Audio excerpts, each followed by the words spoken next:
Assalamualaikum warahmatullahi wabarakatuh. Innal hamdalillah nahmaduhu wa nasta'inuhu wa nastaghfiruh wa na'udzu billahi min syururi anfusina wa min sayyiati a'malina. Asyhadu an la ilaha illallah wa asyhadu anna Muhammadan abduhu wa rasuluh. Amma ba'd. Yang saya takzimi Abah Kiai Haji Muhammad Zulqan dan Umi Nyai Haji Uswatun Hasanah selaku pengasuh Pondok Pesantren Terpadu Al-Fusha. Yang terhormat Bapak Ustadz Ulil Albab selaku Ketua Pondok Pesantren Terpadu Al-Fusha.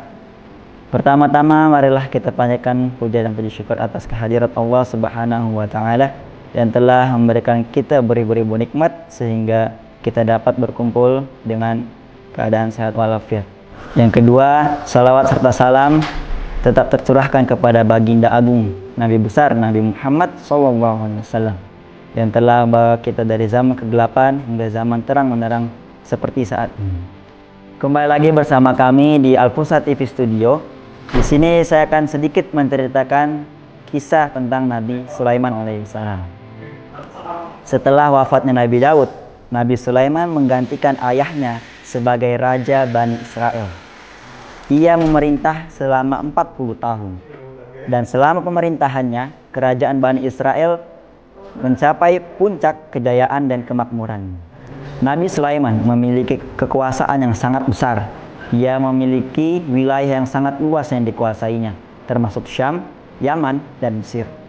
Ia juga memiliki kekuatan militer yang tangguh yang bisa menjaga keamanan dan kedamaian rakyat.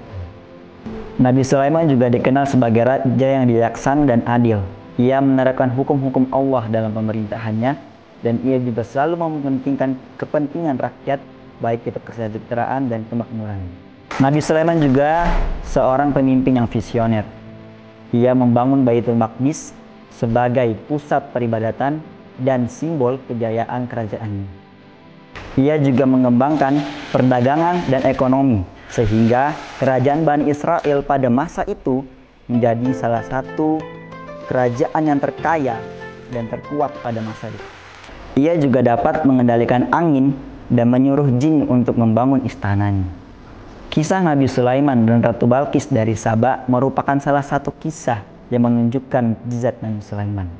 Ratu Balqis adalah ratu dari kerajaan Saba yang dimana kerajaan ini memiliki yang dikenal sebagai kerajaan terkaya dan kemegahan.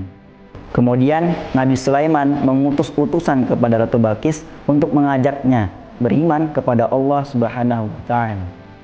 Pada awalnya Ratu Balqis menolaknya, tetapi ia takjub dengan kehebatan Nabi Sulaiman.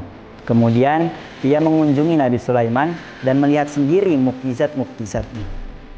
Kemudian Ratu Balqis akhirnya pun beriman kepada Allah Subhanahu wa taala dan menjadi pengikut Nabi Sulaiman alaihissalam. Nabi Sulaiman adalah sosok yang bijaksana dan memiliki hikmah yang luar biasa yang mengajarkan umat manusia termasuk pentingnya keadilan, kebijaksanaan, dan ketaatan kepada Allah Subhanahu wa taala. Nabi Sulaiman juga mengajarkan pentingnya ketaatan kepada Allah Subhanahu wa taala. Beliau selalu beribadah kepada Allah dan mengikuti seluruh perintah-perintahnya. Dan ia juga selalu mengajarkan umat manusia untuk bertakwa kepada Allah Subhanahu wa taala. Kisah Nabi Sulaiman ini memberikan kita penuh hikmah dan pelajaran yang berharga. Ia adalah sosok yang adil, bijaksana, serta memiliki kekuasaan dan mukjizat yang luar biasa. Kisah Nabi Sulaiman ini mengajarkan kita pentingnya menjadi pemimpin yang bijaksana dan adil. Sedikit dari saya, semoga bisa bermanfaat bagi kita semua. Kurang dan kurangnya saya mohon maaf. Wabillahi taufiq wal hidayah. Wassalamualaikum warahmatullahi wabarakatuh.